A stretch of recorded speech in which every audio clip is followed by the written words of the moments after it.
questions to ask, right? I campaign with the confidence rising. I told WDF don't switch, good times are coming on even deep diving. Fan cams, reactions, watch along, still the pride of London thriving. The Eagles of South, they flying. Keep your eyes on us, we ain't hiding.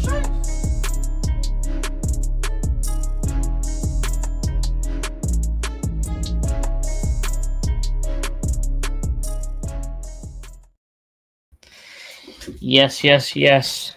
How's it going, guys? This is TACT-EAGLE for our away trip to Turf Moor. And as always, I'm joined here with Dan, who nearly didn't make it. How's it going? Yeah, all good. I wasn't actually delayed because of work. I'm delayed because as you can tell, I'm not in the usual place. So I'm hoping to be in the usual place soon. But yeah, no, I'm all good. How are you doing? Yeah, I'm all right. Bit of extra time to prepare today, which is nice. But you know, this is a pretty, I don't know, I think it's a pretty weird one to look at, in my opinion. Sort of similar to Spurs, where I can't really tell who's gonna play and who's gonna play where. Yeah, no, for sure. I think as well. I think Burnley are a strange team because I think Burnley are. I feel like tactically they're relatively interesting, but they're not very good at it. If that makes sense. Yeah, I definitely agree. I think they have a playing style, but I don't think they have the players to play that style. Yeah, no, absolutely, and yeah, because obviously, like, there was a lot of talk about like Vincent Company, like last season. Obviously, they were winning the championship, seemingly relatively comfortably, and it seems like those tactics just haven't really worked to maybe how a lot of people thought they would. I reckon if they had a better caliber of player and played the same way, they would have done a lot better so far. Yeah, no, definitely. I mean, obviously we'll obviously talk about it in more detail, but like the amount of like mistakes that like Burnley players individually made on like build ups to like shots and goals and stuff was like crazy. Yeah, like I think that James Trafford looks like a great signing on paper, but I think that he hasn't performed to what Burnley fans are maybe expecting him to do. Because I think they need to remember they bought a young keeper, and he's not fully built yet, is he? Like they're expecting him to be like a Premier League player coming out for crosses and stuff. But if you put a big striker up front, he's not going to get around him, is he? Yeah, no, absolutely. And I was talking on Twitter earlier about like our own like Joe Whitworth, how people generally don't stop growing until they're like 25 sometimes. So you know, still got a while to bulk up a little bit. 100%. Before we get to the predicted 11s, we need to go through their injuries. And according to premierinjuries.com, as we always do, Ekdal is out until the 25th. Josh Cullen has got a 2-game ban because he's got 5 yellows. All right. Okay. Hedy Lazio, I don't know who that is back for this game. Jordan Bayer is back for this game. Lyle Foster, I think, is playing right now. And Michael Obafemi has no return date. So probably the biggest one out of them is definitely Cullen. I think he's like a staple in their midfield as one of their pivots. Yeah, no, definitely. He's probably one of their better players as well, in my opinion. Yeah, no, I agree with that, definitely. And then if we switch over to us, James Tompkins is out. Michael Olise and Ebere Eze are potentially back, but, you know, they're back enough to be in the squad, but they're definitely not going to play. Tyreek Mitchell has got a knock. But it says he will potentially, his return date is the game, so he potentially might play, but I've gone off the assumption he will play because I don't think it was very serious what happened to him. And Dean Henderson, who's probably never going to play again, especially that Sam Johnstone has just signed a new contract at Crystal Palace. Yeah, I mean, again, without going into it too much, like, I mean, I think Sam Johnson's playing in a very he's in very good form. He was very good at West Brom when they were in the Premier League as well. I mean, yeah, I thought it was a bit. Yeah, I think it'll be hard for Henderson to displace him. 100%. And do you want to touch on the IU contract as well? Yeah, yeah. I mean, I feel like IU splits a lot of fans. But to be honest with you, I think most of that frustration bears from the fact that he's asked to start games. Like, we all know he's not particularly creative. I mean, he has got a couple of assists this season, to be fair to him, but he's not the most creative. I think personally he's a perfect player to bring on. Like, say for example, when we beat Man United 1-0 and we were looking to close the game out, I think he's that perfect player, and I've always said that. I mean, I'm glad that he's taken another year, and from memory, I don't think he's on particularly large wages either. So, I mean, I'm happy to have him. Cool. Let's get into the predicted 11.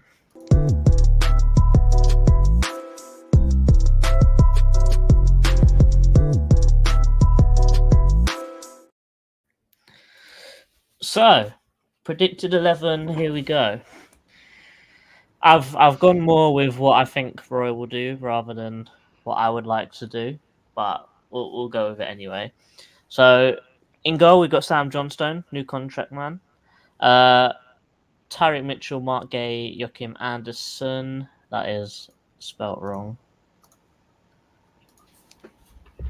And Sen, because I know I got called out for that. Sen. I got called out for that on Twitter one day, and I'll never live it down. Joe Ward at right back with Jefferson Lerma and Chet Doucouré in midfield. Here's where I stray a little bit away from Roy. We've got Jez on the right starting. Oh! I wanted to put França in the 10, but I know it's not going to happen, especially after what Roy said about him in this press conference. I've gone with Safe with Schlupp and IU with Odsonne Edouard up top. Dan, thoughts on our lineup, or would you change that?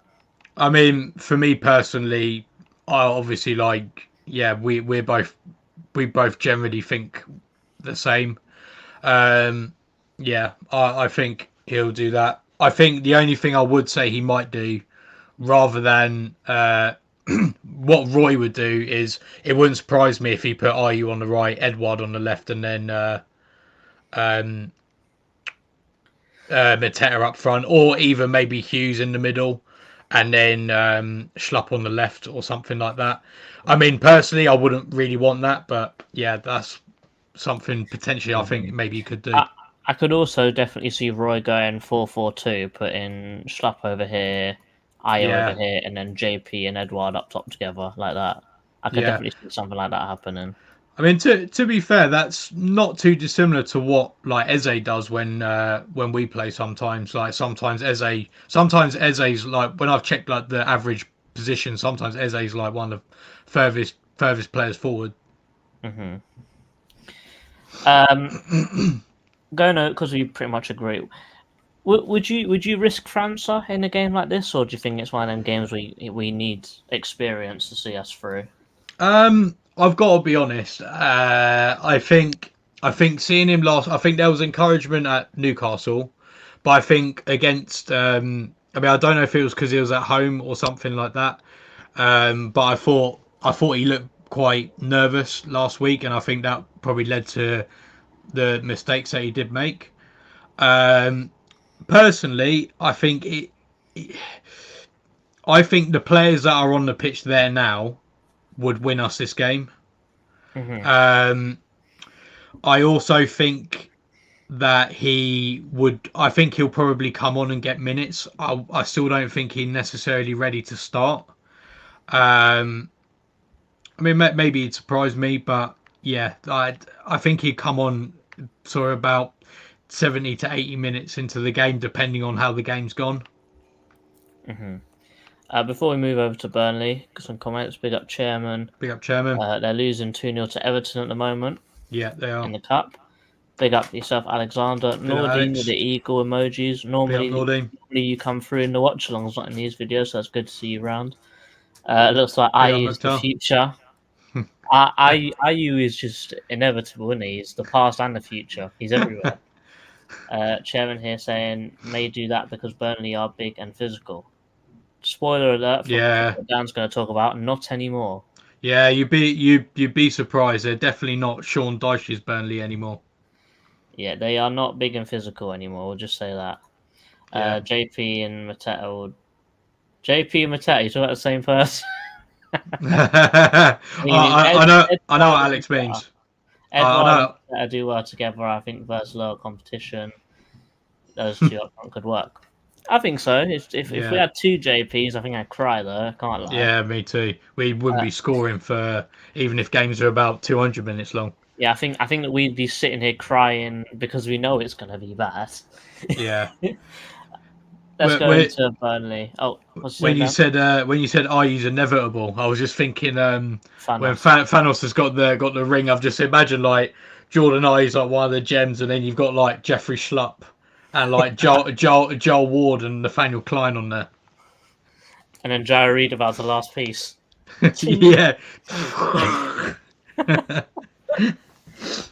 And then it's just Roy clicking. Right, let's go into Burnley. So, in goal, we've got James Trafford. At left back, we've got Taylor. At right back, we've got Vitinho. The centre back duo, I was struggling a bit because they flip flop around between O'Shea, the Carter, and then they've got some other guy. I can't remember his name exactly. But they've got like four centre backs which are just in rotation all the time. Mm-hmm. But I've gone with these two because they've both got the higher rating throughout the season so far. So I'm guessing. These two got the higher rating. I've just chosen these two. Yeah, no, fair enough. I think part of their problem as well. I think they bought a lot of players, haven't they, in the past year or so? And it's hard. I think maybe he's also trying to work out maybe who is the best players in those positions. Yeah, I think he's definitely struggling to know his best 11. Because Cullen is out for 2 games. Their double pivot, I doubt it'll be a double pivot. In the Championship, they played more of a 4-3-3 like how we done under Vieira first season with 1-6 and 2 8s. So that's what I'm guessing will happen. They'll have Sander Berg sitting as the 8 with Josh Brownhill and Adamunyi as the other 8. He does play as a 10 and a striker sometimes, but I'm guessing that they could probably shift him back a little bit because I don't see any other players in their roster that's really of that level, let's say.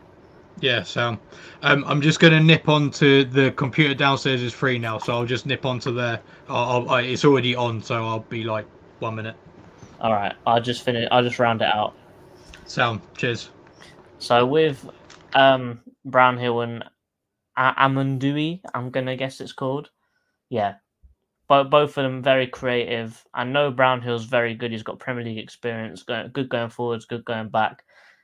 The other one, not really sure exactly, but you know, we're always here to see. They've got Foster up front with Zaruri, I'm guessing, on the left wing. He's actually been all right for them, to be fair. And then that guy, Mike Trezor, Mr. I don't want to play for Crystal Palace FC, Mr. Palace don't play attacking football, Mr. I don't want to play for Palace because I don't want to defend all the time. Look at you now, big man. That's all I'm saying. £18 million, and I'm seeing loads of Burnley fans saying, I hope we kept the receipt. I wish Trezor came to us. I'm not going to lie to you. I was one of his biggest hype man for when we were looking at him in the transfer window. But you know, I think he's a good player, and he's just not really. He hasn't hit the ground running yet. Still young, still grow. But right now, is it the perfect time to play Burnley or not? I'm not sure because we are very good at giving people their first win. Getting people to start a run, for example, and you know it's just a bit difficult being a Palace fan sometimes. As I was saying, JP and Mateta, what a mare. Our Amadui will be way better because he's class for the Swiss team. Oh, he's international, yeah? Ward is in trouble this weekend. Definitely. They've got flying fullbacks on both sides. They like to commit people forwards. It's going to be a long day for people like Joe Ward. I think him and Foster don't work well together. Yeah. Well, I don't know, but we'll see. Ward isn't always dominated by pace. Well, he's smart. And to be fair, if you're smart with what you do, then you're not going to get found out, are you? Like Gary Cahill, for example, no pace whatsoever, but he hardly ever got found out because he knows where to put himself. Nice. Yeah, that's very true. His positioning was quality. Yeah, so we rounded out their starting 11 potentially. What do you think of it? And also, what do you think of Mike Trezor saying, "I don't want to play for Palace because I don't want to sit there defending all the time"? And now look at you. Yeah.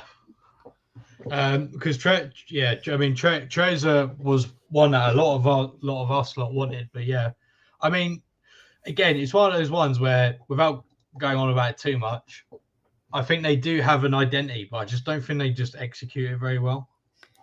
100%. Do you have all your stuff ready, or do you want me to go first?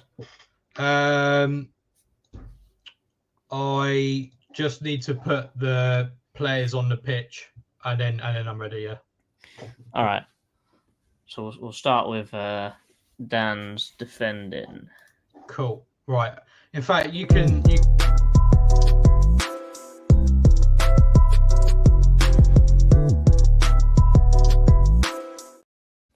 I think I cut you off there just a little bit. I always forget. That that you're gonna play it. So I'm like, so I just keep talking, and then I'm like, oh yeah. I'll give you a warning next time. That's right. I should really remember. Right. So you can see all of this in live. You can see how I do all of this stuff. Right. So onto our tactics. But as you can see, I haven't got the players there yet, so please bear with me. And what I'll do is I'll start with them and I'll talk through how generally they set out. So as we said, I'm not going to give them names either, so you can just use your imagination with the numbers. I'm missing 8. So let's say it's like that.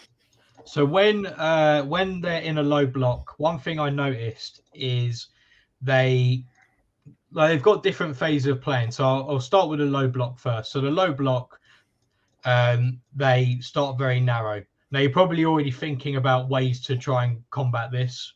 That will come. I'm just going to explain succinctly what exactly they do. Generally, they tend to be quite narrow in a low block, and again, it tends to be like a 4-4-2, regardless of how they set out of possession. When they're in this low block, so narrow and 4-4-2 generally. Normally they'll leave the striker to kind of hang around here, so the striker doesn't do huge amounts of defending in this position. And also this 7 kind of moves around too. One thing I also noticed with Burnley is that they also stand. I noticed as well that they kind of stand off here as well. So let's say the ball's on this side of the pitch. Even if the ball is like here, say, they won't come that much further over. So again, yeah, they let crosses into the box, which again I'll come to. I'll show you some examples later. Another thing I noticed as well is that sorry, my mind's gone completely blank. That the Ring doorbell just completely threw me off then. So that's their low block phase. There's really not much to it. I was a bit surprised about how little there really was to it. But if you want to take away anything, it's 4-4-2. 9 doesn't really do anything, and they defend very narrow. Now, when they're in kind of like a more of a middle phase, They'll still have their back four, like that's still pretty standard. But what I've noticed that they do is they kind of form like a weird sort of like diamond shape like this. So it's kind of like that. That's like how they defend in like a mid block. I think the reason why this is because let's say there's one of our players here. I know that's a goalkeeper, but yeah, bear with me. But say the player receives it here. I think the idea is that they can then all come together very quickly and try and press very quickly. I think that's the idea. But again, like I said earlier, tactically, I think they are an interesting team. But the problem is that they don't I don't think they execute it very well. So the problem is that, like, for example, you can receive the ball here in space and you're not really being closed.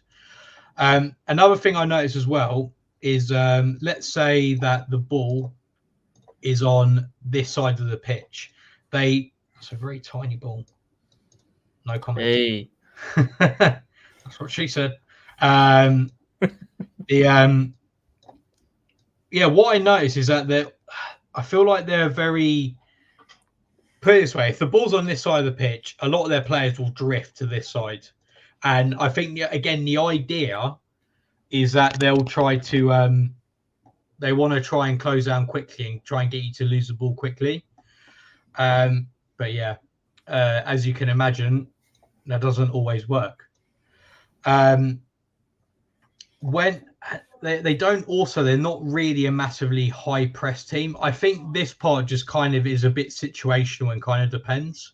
And it kind of goes back to my tweet that some people tried to roast me about how trying to press all the time isn't a good thing. Well, it's not. You don't press all the time. You need to press at the right time and in unison. So, for example, when I saw them play against Manchester United, they did press because they knew that the way Man United like to play is to try and go through, try and build up from the back, whereas other teams maybe don't do that so much. So so what they'll do against us, I'm not really too sure. I think they probably would press us just because I do think in some areas at the back, right back, and since Mitchell's injured, also left back too. I do think those are vulnerable areas for us that they could try to press. And when they do try to go man for man. So I don't know. I've got two there. No, I'm not going to say it. I'm not going to say it. I'm learning. Let's say we got the ball here, and we've done this or something like that. We've dropped these players back. So blah blah blah. They'll try and go man for man, and they will try to. Like I said, keyword try. So that is something that you will see. One thing I did notice that I forgot to mention in the mid block is even though they kind of flip between like a 4-4-2 in the mid block. So let's say, I don't know, Sheck Decore's got the ball here, or sorry, Lerma's got the ball here. In the mid block, it's kind of like a hybrid of 4-4-2 / like a 4-3-3 / 4-4-2, if that makes any sense. So sometimes it will look like this. And then I think the idea is that, so you've got their 3 in midfield there, say. This 7 would be like kind of like I don't really know what to call it, but I'm going to call it like a pivot pressing player, for example. So I guess the idea is that this player is like kind of like halfway between watching our right winger and the other midfielder, for example. So that if Derma's pass ball to Decore, then they're able to press them quickly. And that's kind of how they do it. Again, I think how exactly they set up will depend slightly on the team, but that's generally a common theme that I did see. The problems with this, I will show you with examples later, so don't worry about that. Another thing I noticed, and this is kind of separate, I guess, is the transition the transition phase. So what I mean by that is that if they lose the ball, what happens then? All I'm going to say is that their transition phase isn't very good. As JC, I'm sure will go into in a lot more depth. Like they'll play and they'll commit players forwards. Now, when they do that, they will leave things very very exposed, and they'll again, I'll show you with examples, but put it this way: if number 8 does a bad pass to 7, for example, and he gets intercepted there, let's just say that they get caught out. So defending transitions is not a good point for them either. I'm just trying to think of things defensively that they do well. I would say they're not horrendous defensively. Like they do like the basics, like they will mark players and stuff like that. Although when I say they mark players, again, when we're back in this phase, JC, you're going to love this. What is your favourite type of marking, JC? Your fake. Go on, tell. What is your favourite type? What is the marking that really gets you going? Zonal marking. Oh, they love zonal marking. They love. Dan, I think you got me wrong because I hate zonal marking. Do you? I think it's useless. I need to change your Christmas present then. How would you get me a zonal marking Christmas present? I've got your T-shirt that says "I love zonal marking." Oh, you're a bastard. But yeah, they'll zonally mark. So again, you'll see this with examples later. Wait, Chairman wants something from you, Dan. Oh yeah, yeah. We want vertical pass. That might be our. Yeah, actually, yeah. I'll shoehorn that in. Don't worry. But they'll zonally mark. So let's say, I don't know, it's like this, and then 10 and 9. Well, actually, bad example, but like let's say that 8's marking 10. If 10 then moves to 5, but they're not going to follow them. That's a bit of a bad way to explain it, but you'll see with some examples that I will show you now. Yeah, I think my definition of zonal marking would be you'll have a specific area to cover. Yeah. And the second that person leaves your area, they're not your problem anymore. Basically, yeah. Yeah, no, that's exactly that. So what have I got here? So I've put it this way, right? This is probably the most screenshots, and I wouldn't say I did any more research on I didn't watch more games of Burnley than I normally would for other teams. And also the teams I watched them against Luton, Forest, Man United, so none of them are good teams. Hey. And I've got so many examples. I actually stopped screenshotting examples because there were so many. All I'll say for you is that I didn't have the same trouble when looking for attacking screenshots. JC had a very relaxed week. No, I didn't. Somehow I found 20. Fair play. Right. Okay. So this is example 1x1. So as I say, I've got different folders. Okay. So if you get bored, tell me, but I've got loads. So this is them in a low block. So this folder is low block, and this file I've called narrow defense - exploit wings. Well, there, and also you can't make it out there, but there. Like, do you see what I mean by how they defend so narrow? Obviously, they're for all us, over the place as well. Yeah, I don't even think this was like from a transition either. This is just them. This was just them like defending. And again, this is against Luton. Like, no disrespect to Luton, but they're not the best team in the league. So yeah, it's just all over the place, isn't it? Yeah, exactly. So let's say that on the left-hand side we've got the man himself, Jeffrey Schlapp, and on the right-hand side we maybe got the creative master himself, Jordan Nye. So one example. And we got Hughes and Edward in the box, yeah.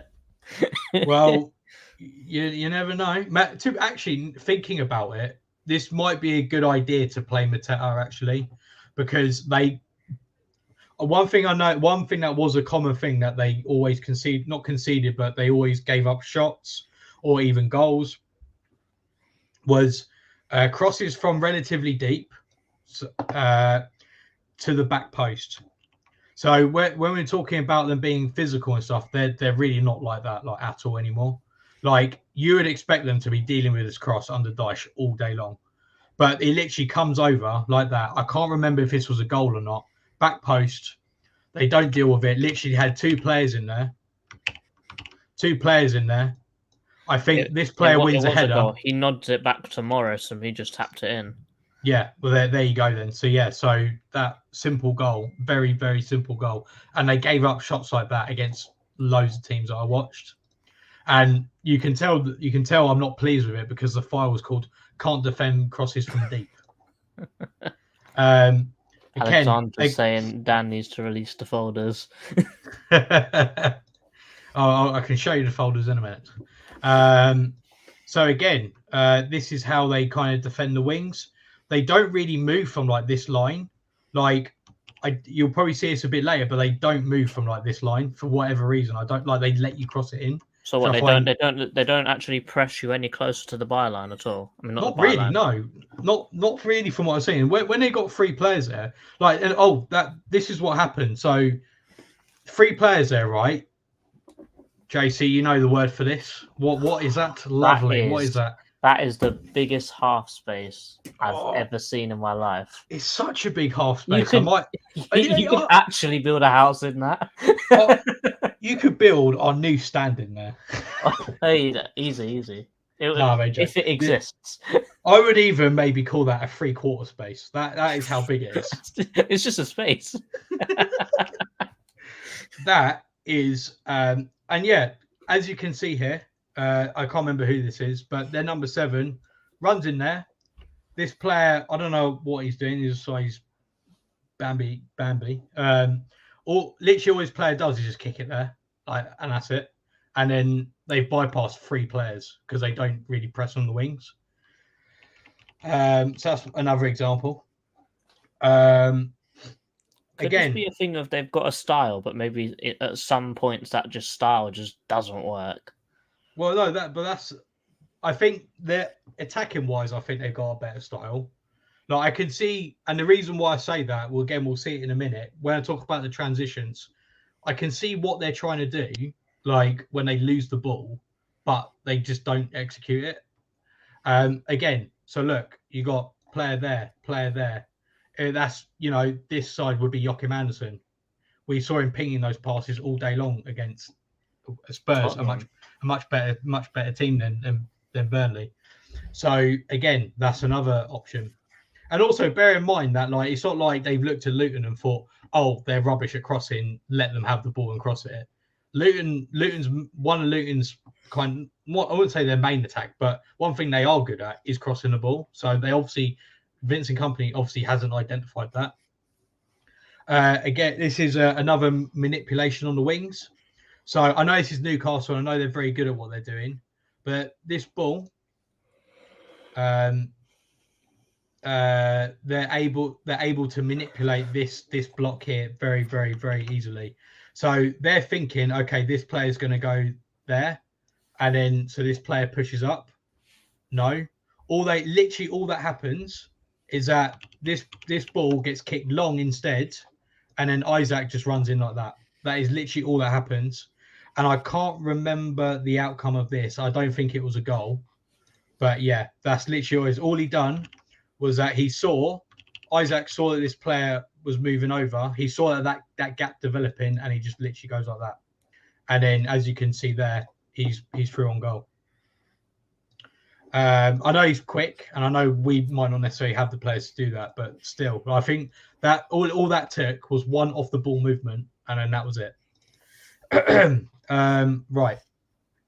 So high press. So when I say they're high press, it's like a Crystal Palace high press, as in it's not very good. Sorry, I had to throw that one in there.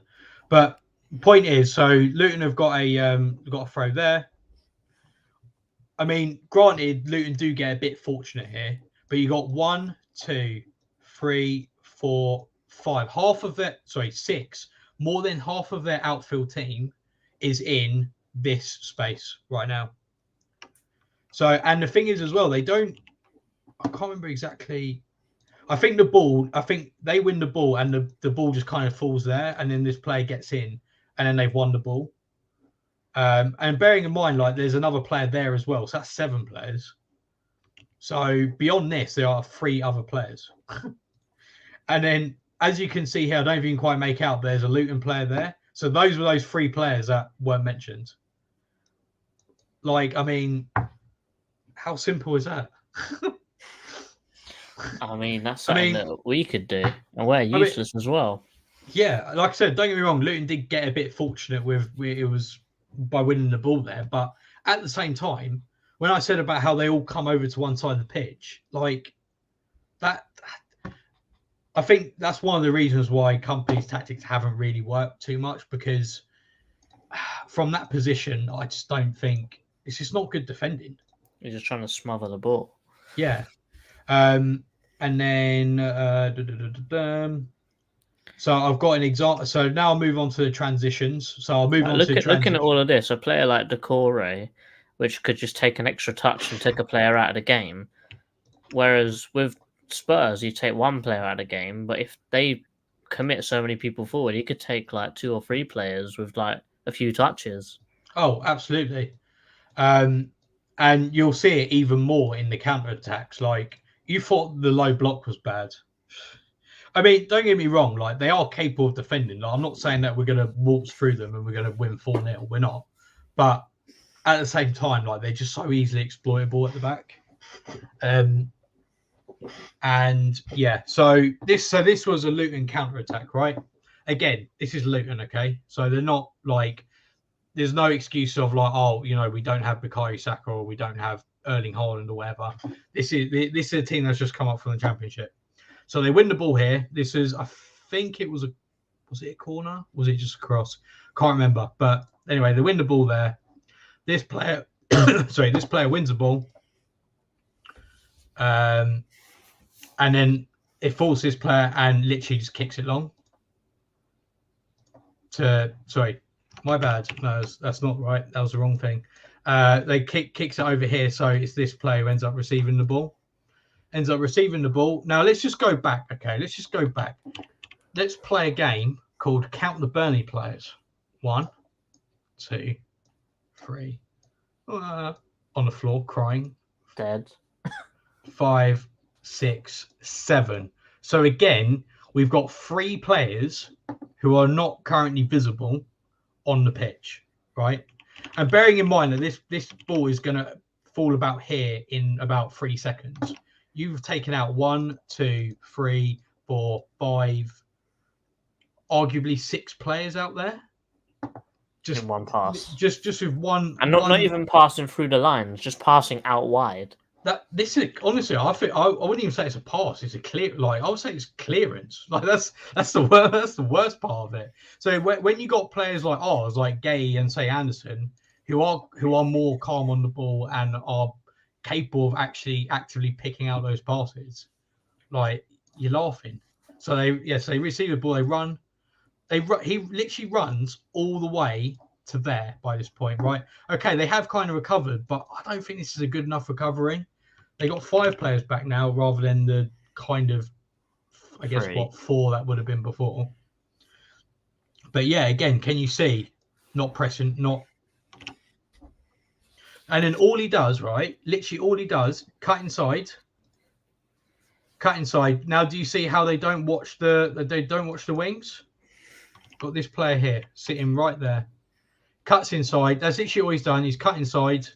And then that ball ends up being on. He does pass it, and then he flashed it across goal, and it was a header that didn't end up getting scored.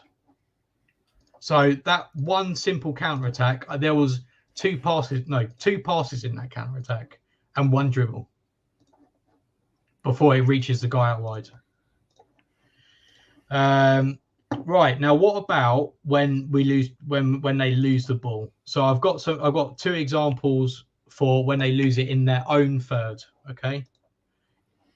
if you're getting bored, by the way, just tell me. But anyway, actually, no, let's start with their own third. So this is when, they're obviously messing around with the ball. This is what I mean by how they are.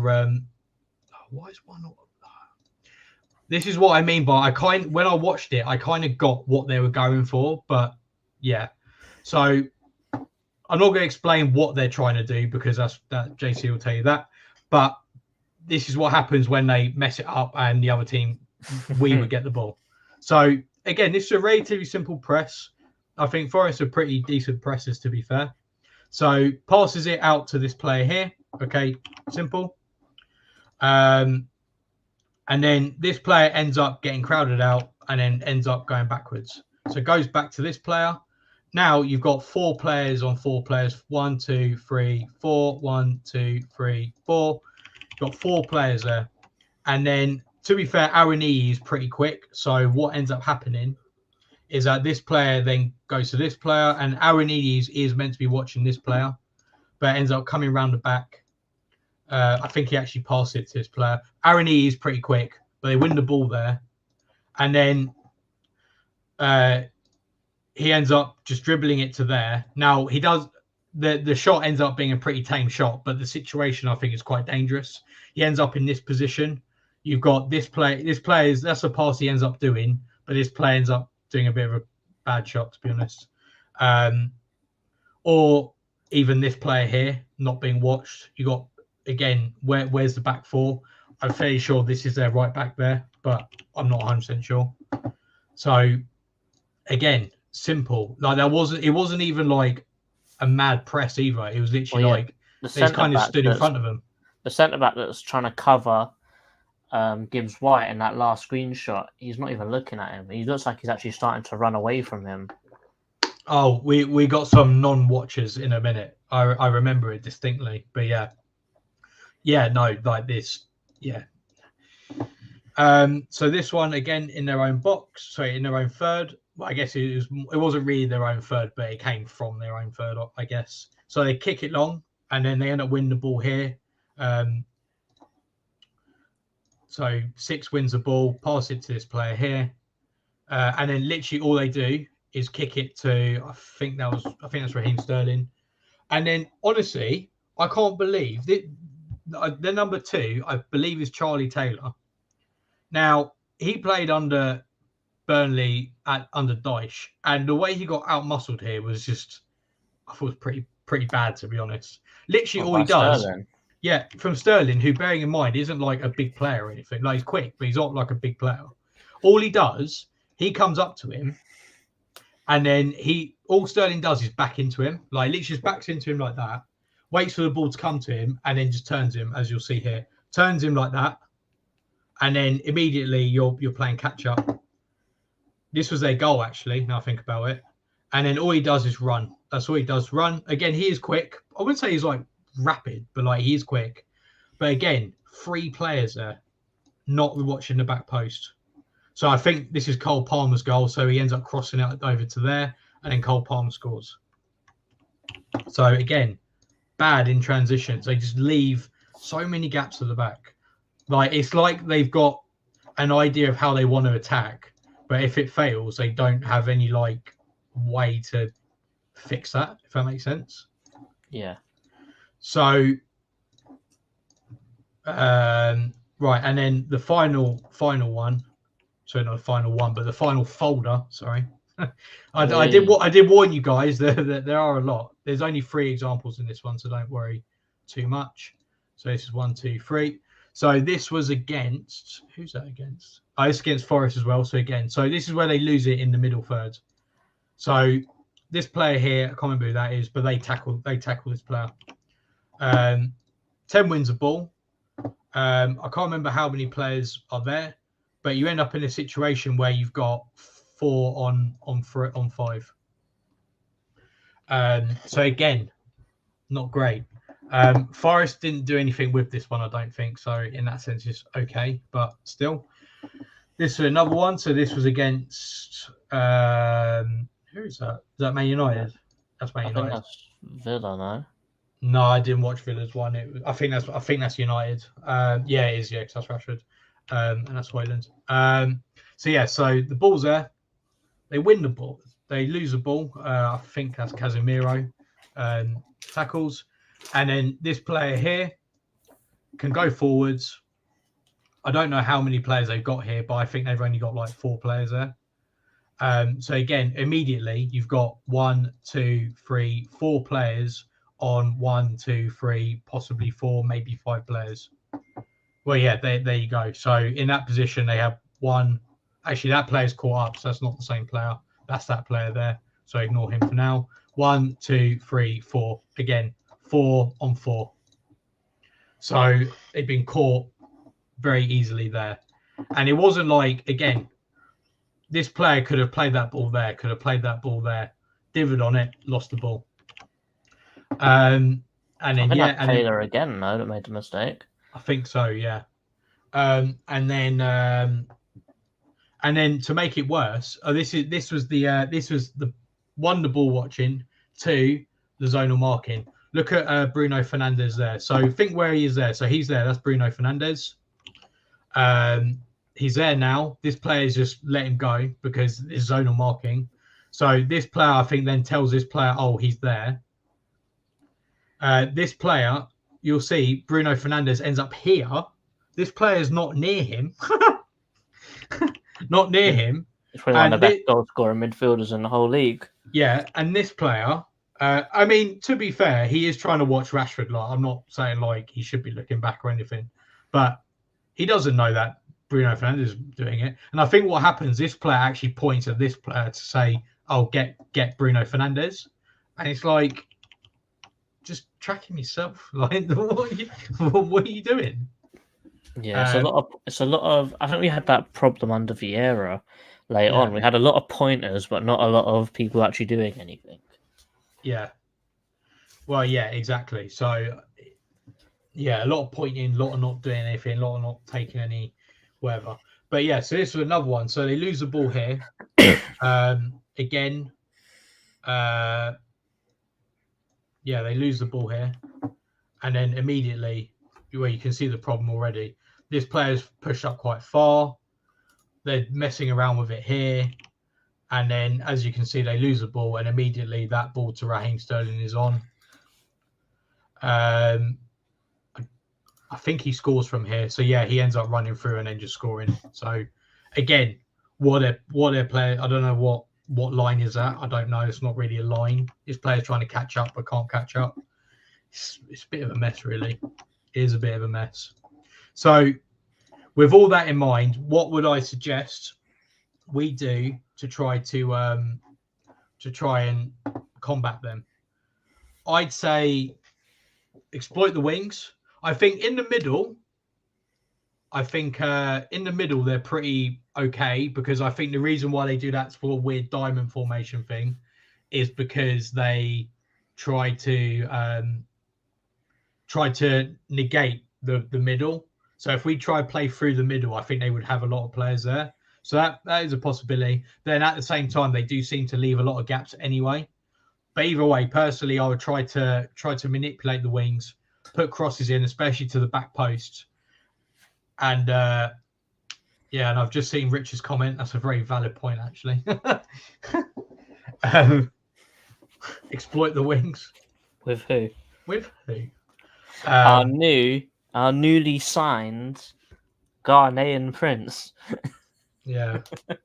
Well, to be honest, when I say exploit the wings, all I'm asking is for like a deep cross. Just keep the ball wide. I think that's more of it as well. Keep the ball wide. Crosses from deep. Like, I would love it if Anderson, because we've seen him do that this season, maybe goes into that sort of like that kind of like deep fullback role, I guess, and then ping it in from there. I'd say that'd be a good idea, because they're weak at the back post, and they just don't defend the wings. Last one before we switch over, Dan. What are they like as a low block? Not great. As I said, they're kind of in that position. They kind of go into like a 4-4-2 with the striker who doesn't really do anything. They won't, if you get the ball to the wings, for some reason they don't seem to close it down very well. So yeah, to be honest, in my opinion, I think the best thing to do would be I wouldn't press them too high. I'd let them do their thing until you get into sort of like the kind of like middle of the park kind of place. Like I would say like the mid, like sort of like the center circle towards their kind of goal. Let them mess around with it there, because if you manage to win the ball there, they're like all over the place. And to be honest, even if you got the ball and it's not a counter attack, if you keep it on one side of the pitch and then try to exploit it, so then you say get it to Anderson, who can then switch the pass to the other side. Half their players are on the side of the pitch that you were just on, so there'll be loads of space there. And I know, like, yeah, is Jeff Schlupp gonna exploit that? I don't know, but he won't. But I think that would be the best idea that we have. All right, cool. All I'm gonna say is that my segment ain't gonna be half as long as that, because I'm nearly an hour in already. But attack.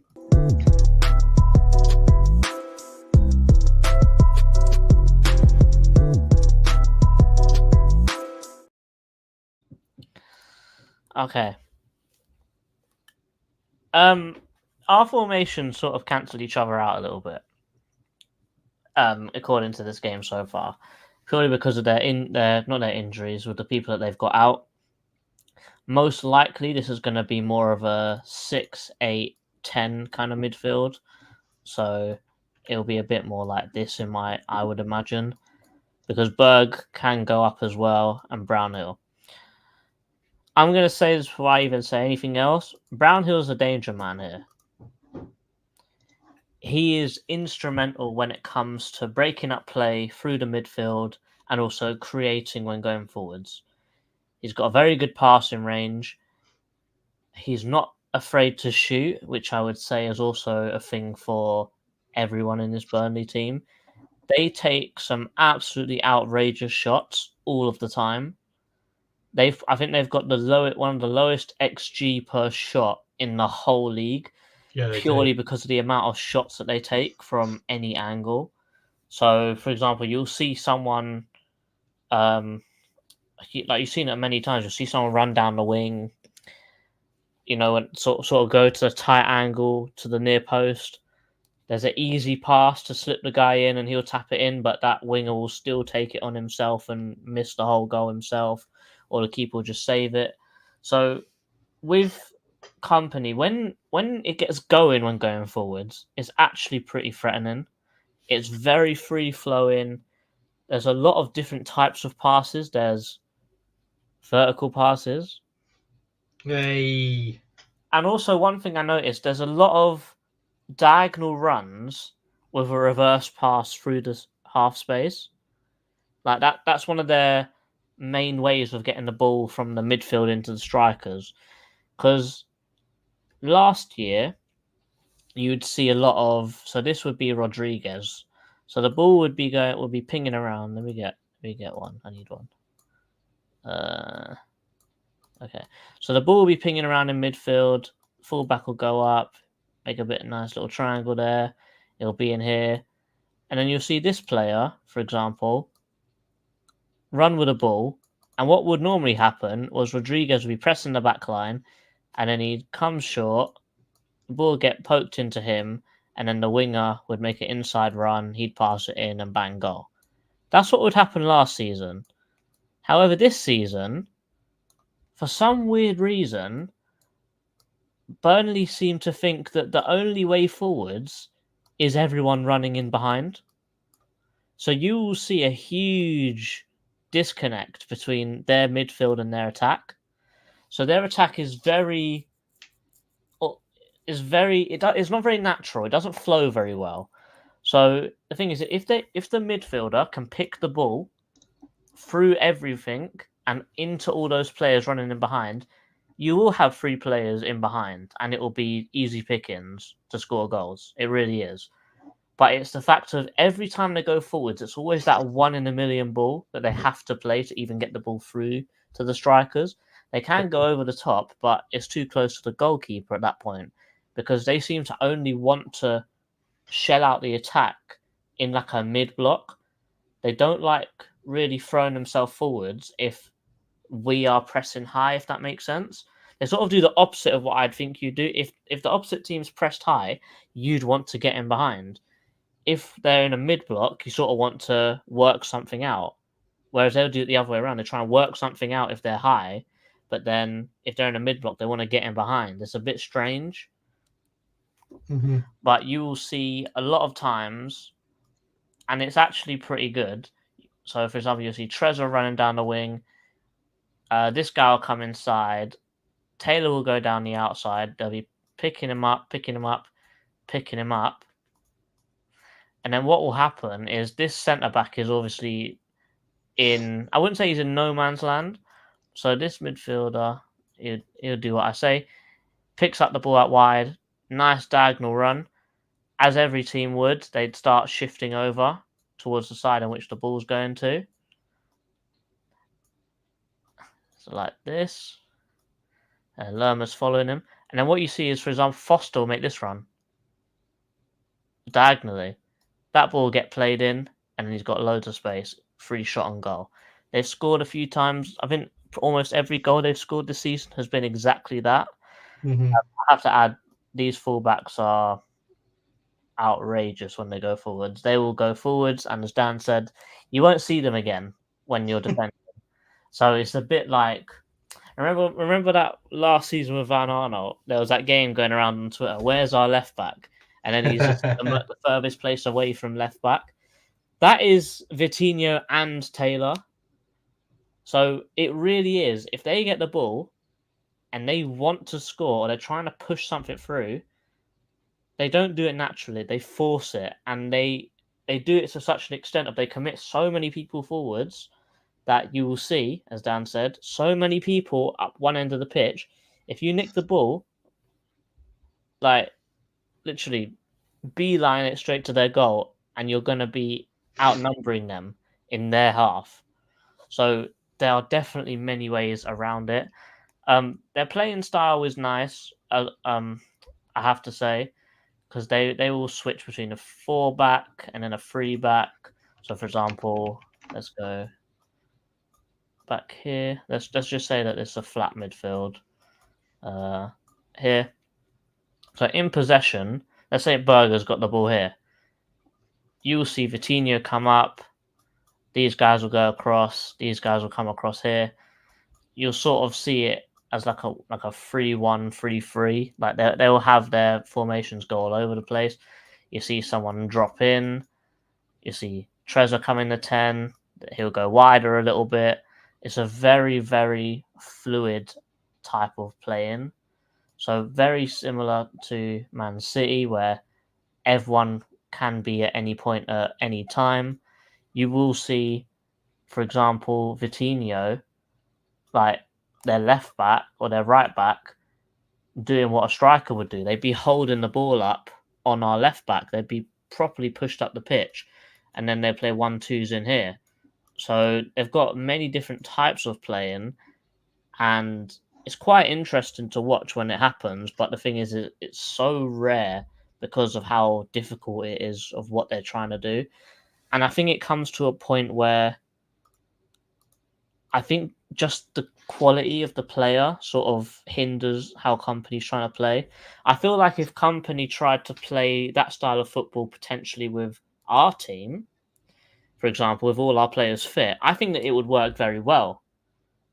Obviously, you just need to work on the defensive side of it. But I think that his methods of attacking is very interesting. It works. It's tried and tested in the Championship. It works in the Premier League as well. We've seen it. They scored twice against Spurs, which that's just not easy to do this season.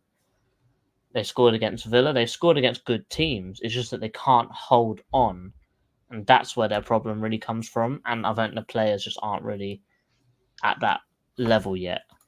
Obviously, they've got players where in a few years, a few seasons, or maybe a little bit later on in this season, that they will be really good players. But right now, I don't think that that's the case at the moment. But probably after saying this, they're going to be absolutely incredible on Saturday. So that comes with a grain of salt. Like I said, I have got a few images, so let's go through them now.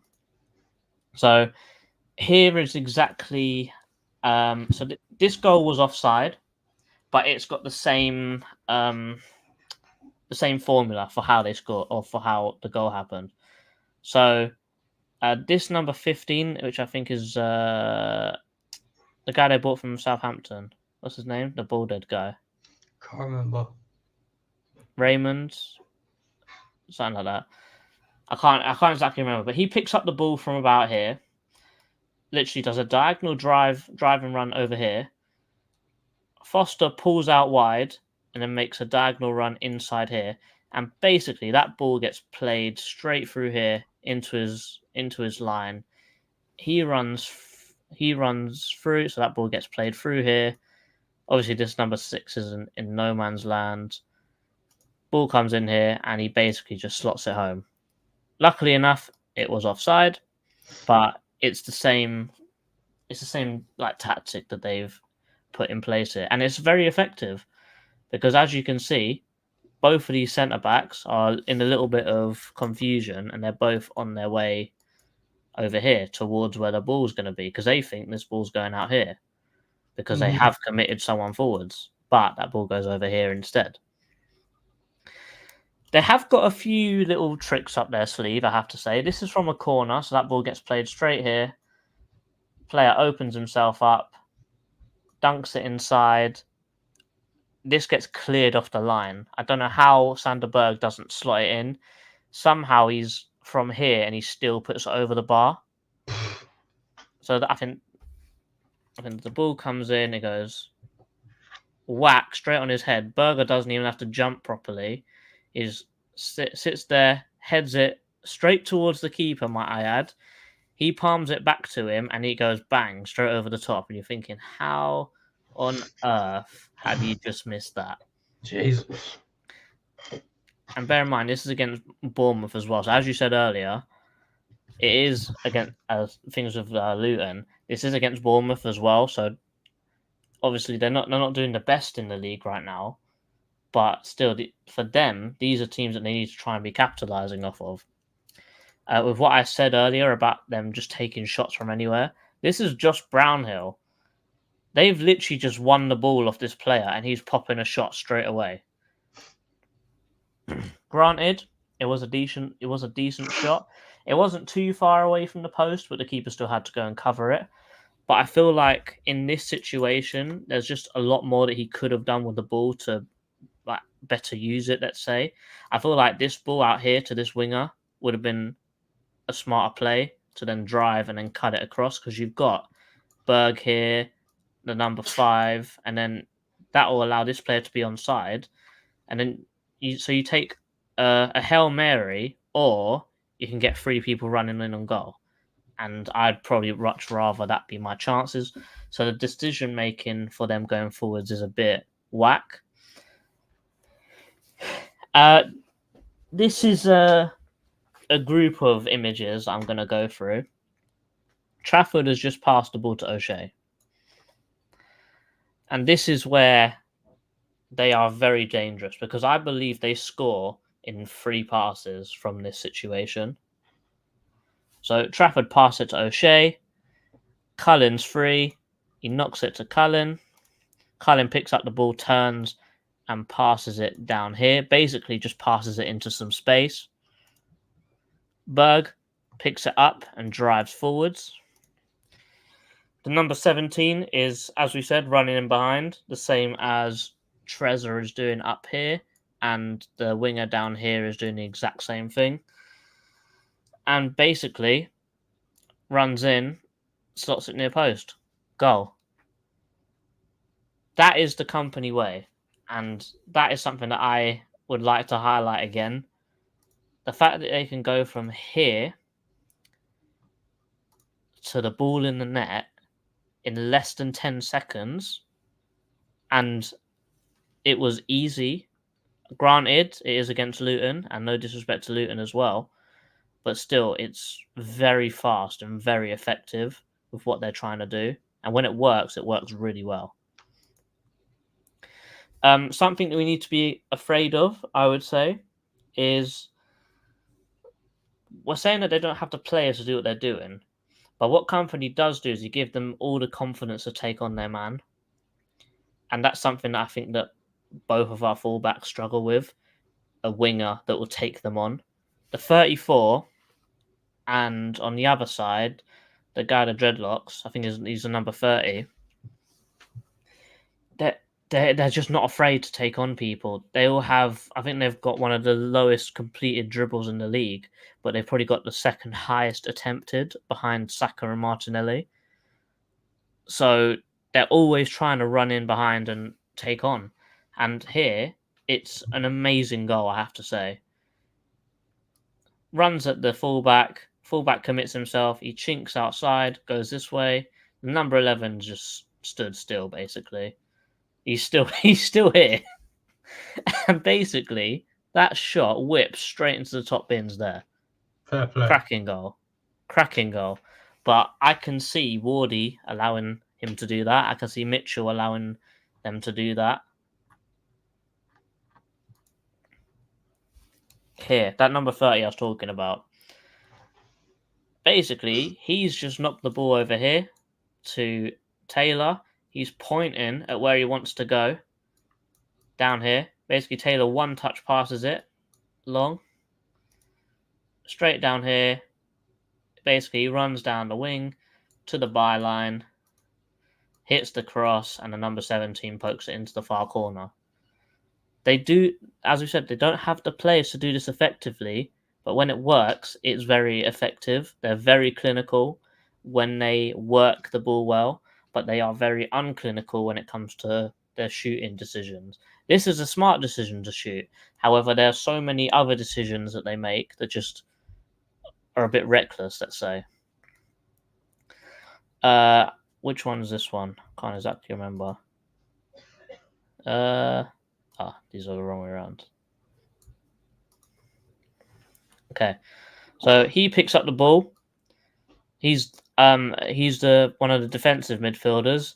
Picks up the ball, turns and runs, thinking DM's not supposed to be doing that. Did I get it wrong again? Where's 16? Oh. He does a step over and takes out 3 players. Damn. It's a thing of... Who is that? I'm not sure. I can't remember. I think this is that Swiss guy that we were saying. That might be playing in midfield. Yeah. And he's just taken on his man. And it's something that I've just said to you now. Company gives his players the confidence to do stuff like this. Even though it may be out of your comfort zone, take the initiative and be brave. And the striker, he's running this way, checks, runs that way, the ball gets put through to him. He does absolutely blast it over the bar, like miles over the bar. But still, it's a chance. If he had a bit more composure, maybe that could have been converted. You don't know. Another goal. So we did say that they are not the best in the air. Where's the ball? Where's the ball? This is the ball up here. The ball dunks on this player's head. He nods it back. This striker's done so well to body the number 14 off. And I know Rich said it, so I'm going to say pause before I even say anything right here. He swivels on it and absolutely belts it into the corner. Jeez. Great goal. And the last image here is basically what I'm saying. An absolute rash shot. The ball's bouncing and he's hit it. Granted, straight into the bottom corner. Oh, he scores it? Yeah, but I'm saying that they do this all the time. Yeah. So obviously some are going to go in. And I think 3 out of I think they've scored 5 goals so far this season. 3 of them are worldies. And it's just because they take shots from everywhere. Oh, you know what's going to come then, didn't you? Oh, of course.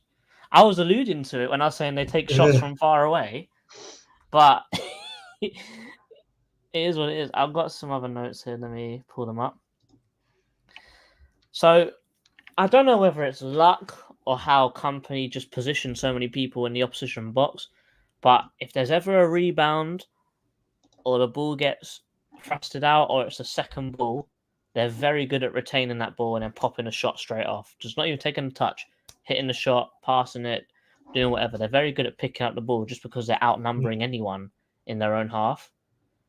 Obviously, that comes to they always win the second ball because of that same situation as well. So that's sort of an attacking and a defensive thing. So they will defend from the front as well by doing that. It's sort of an implied thing because they have so many people up there, so they might as well just defend if they're there. Yeah. No, that makes sense. They do insist on passing out from the back by any means necessary. Even if you're completely pressed up and there's an easy route one out of there, they will still try and pass around the back. And that's how they concede most of their chances.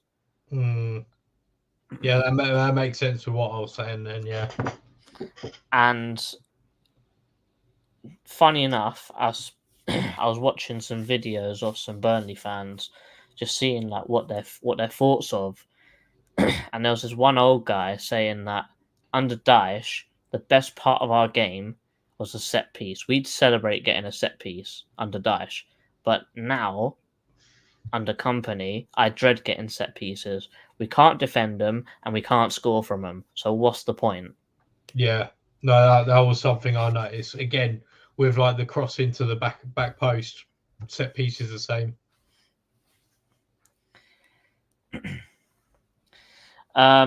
Yeah, that's it for the attack, in my opinion. Okay. What was that? The air freshener. It's clearly telling me I stink. New Pope is coming. Let's hit the comments before we round it out. I respect Forrest less because the goal was a worldie by Hudson-Odoi. Lewis Hall pulled his hamstring. He's actually injury prone. Isn't that one of his first appearances? It's gotta be. I didn't even realize he played. Rich is saying the field tilt. Field tilt, I think. I know roughly what it is, but I can't remember exactly. It's like the percentage of touches that are in the opposition's final third or something like that. Okay. That's basically it's something to do with touches in the opposition third. I know that, but I can't remember exactly what it is. Rich is saying here that was a good pause. And I agree, because Rich's fan cam was a bit mad. Rich says Lyle Foster is a big threat. He's probably one of their only threats in the air. Yeah. Decent finisher up front as well. I can't remember what their 17 is. I think it's Trezor, but he's pretty good up front as well. He's very clinical. And was it Club Brute? No, it was Genk, wasn't it? That he was at. He got 24 assists in one season for a reason. Yeah. I thought because I thought someone said it earlier, but Foster isn't playing today. Or am I getting confused? Was I thinking of someone else? He probably wouldn't play today because he's probably going to play against us now. Yeah, I guess so. No, I was just I wasn't sure if he was back getting minutes or something. Mm-hmm. And finally, I'm just going to share my screen again. It's probably going to be a bit small for you guys on the screen, but this is where we get these average positions from on SofaScore. This is against Man United. Granted. Let me get rid of that advertisement one. We don't need that. This is their average positions. Those front four players are too close to each other. And I think if we just stay compact and we keep charge of those wingers that are going to be bombing on, I don't think we're really going to have that much of a problem because they're going to be too close to do anything. They're not going to stretch us. They're not going to run in behind with us not knowing because that's all they're going to do. This seems like a very pointless style of attack. Why would you have all these people so close to each other all the time? And that's average position as well. So they're just constantly. It does show that they constantly hunt in packs, and that's great. That's good. Granted, you're not playing, let's say, a press-resistant team. I say out of a caveat, we are not a press-resistant team, but we have certain players which are press-resistant, like Lerma, like Decore, like Anderson, like Gay. Basically the middle. Basically the middle, and that's exactly where they are. They try and hunt in packs in the middle, and that's something that they can't do. They have to hunt in packs out wide for us. But if they do that, they bring all their players out wide, and our middle players, which are our better players, will just go straight through the middle again. So, you know, pros and cons. Pros and cons. No, definitely. No, and ultimately that's all it is really, is weighing up how big the pros are, how big the cons are, and what makes more sense at that time. 100%. Dan, is there anything other that you would like to say before we go to our score prediction? No, that's all good. I would say that, that Kolyosha, he's only like 18 as well, something like that. Yeah, he is a good player. He will be a really good player in the future, but he's still learning right now. Yeah, for sure. Score prediction. The thing is, is what we've spoken about is we're speaking about this, saying that we can win this, but I can see a draw.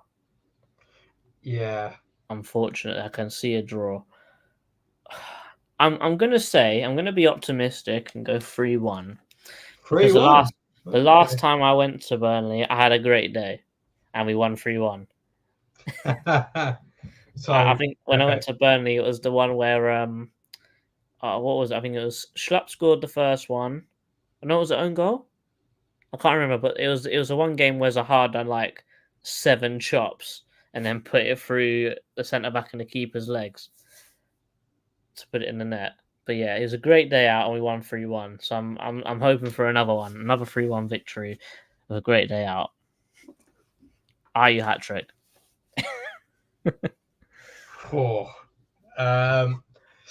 I'm going to be optimistic and say 1-0 Palace. I know I've literally spent about 40 minutes slating their defense, but it goes back to what Rich said, to be honest. Like, and what several people have pointed out is that we just don't have the players to attack them, which is really frustrating, because I can think of at least 2 other games this season where, had we had our attacking players available / more attacking players, we should have won them. And I'm thinking Fulham and Forest, which is frustrating. But I'm going to say 1-0, but I could see it being 1-1, to be honest. Cool. And I'll put 1-0 in the predictions. Finally, before we wrap up, Alexander says Decore hasn't been press resistant recently. True. I think part of the problem, he's come back from injury, and to be fair, he has played two teams that are good at pressing. So I'll see how he does against Burnley. I feel like he'll be better against Burnley. Yeah, definitely. 100%. Guys, thank you very much for watching. Thanks, for guys. myself Appreciate it. and Dan, we love doing these shows, and we hope you like watching them as well, and we hope you learn something, because I learn stuff from Dan all the time, because I didn't know what a vertical pass was before I started doing this. But, guys, thank you very much. We'll see you in the preview tomorrow. As always, up the Palace. Eagles! Eagles!